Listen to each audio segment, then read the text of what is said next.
हाफिज़ मुग़लताई अल-हुसनी अपनी किताब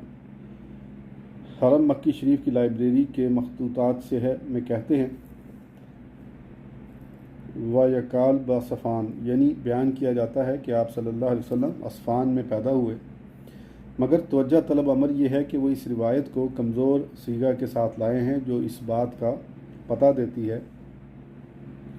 कि वो ना तो इसका कौल करते हैं और ना ही इसको तरजीह देते हैं, क्योंकि ऐसे सीगा के साथ रिवायत हमेशा ज़ईफ़ हुआ करती है। ग़ालिबन वो लोग जो ये राय रखते हैं कि आप असफ़ान में पैदा हुए,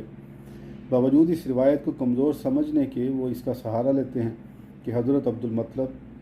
हज़रत आमना के पास तशरीफ़ ले गए। उस वक़्त आप हामना थी। उन्होंने उस लश्कर की तरफ से जो अबरहा हबशी काबा शरीफ को मुनहदम करने के इरादे से लाया था, उन्हें तकलीफ़ पहुँचने के ख़तरे के पेश नज़र उनसे मुतालबा किया कि वो कुरैश के दीगर अफराद के हमरा